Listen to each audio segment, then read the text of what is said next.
Hi friends, welcome back to my channel. నా video చూస్తున్న ప్రతి ఒక్కరికి చాలా చాలా థ్యాంక్స్ అండి. నేను ఈ వీడియోలో వచ్చేసి బియ్యం కడిగిన నీరు మన చర్మానికి ఎలా ఉపయోగపడుతుంది, అలాగే మన ముఖానికి బియ్యం కడిగిన నీరు వల్ల కలిగే ప్రయోజనం ఏంటి అనేది వీడియోలో తెలియజేస్తాను. వీడియో అయితే స్కిప్ చేయకుండా చూడండి ఫ్రెండ్స్.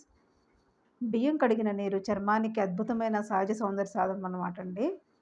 ఇది చర్మాన్ని కాంతివంతంగా మార్చడం, మచ్చలు తగ్గించడం, మంటను తగ్గించడం, అలాగే వృద్ధాప్య ఛాయలను ఆలస్యం చేయడంలో హెల్ప్ అవుతుంది. ఈ యాంటీ ఆక్సిడెంట్స్, విటమిన్స్ మరియు అమైనో ఆమ్లాలు పుష్కలంగా ఉన్నటువంటి ఈ నీటిని టోనర్‌గా ఉపయోగించడం ద్వారా కొరియన్ తరహా గ్లాస్ స్కిన్ అయితే పొందవచ్చండి. బియ్యం కడిగిన నీరు మన ముఖానికి ఎలా ఉపయోగపడుతుందో చూద్దామండి.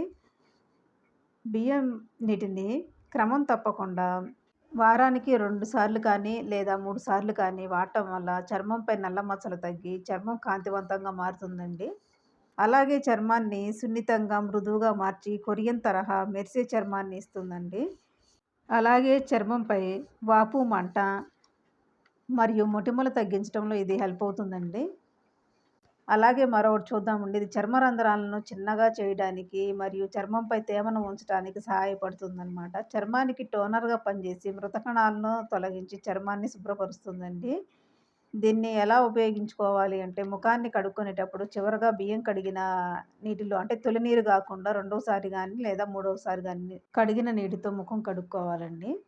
నీటిని ఒక కాటన్ బాల్ సహాయంతో ముఖానికి టోనర్‌లాగా గూడా రాసుకోవచ్చు. ఫేస్ ప్యాక్ లాగా ఎలా రాసుకోవచ్చో చూద్దామండి. ఈ నీటిని ముల్తానీ మట్టి లేదా ఇతర ఫేస్ ప్యాకుల్లో కలిపి కూడా వాడవచ్చనమాట. దీనికి సంబంధించిన ముఖ్య గమనిక గూడా చూద్దామండి. జిడ్డు చర్మం ఉన్నవారికి ఈ నీటిలోని పిండి పదార్థం వల్ల రంధ్రాలు మూసుకుపోయే ప్రమాదం ఉంది. చర్మంపై దురద లేదా ఎర్రదనం ఉంటే గనక వాడటం ఆపేయాలండి. ముఖానికి అప్లై చేసే ముందు ఒకసారి చేతి వెనక భాగంలో కానీ లేదా మెడ దగ్గర కానీ ప్యాచ్ టెస్ట్ చేయండి. ఇదండి వీడియో అయితే. ఈ వీడియో గనక నచ్చితే తప్పకుండా లైక్ చేయండి, అలాగే షేర్ చేయండి. సబ్స్క్రైబ్ చేసుకోవడం మాత్రం మర్చిపోవద్దు friends. Thank you so much for watching అండి.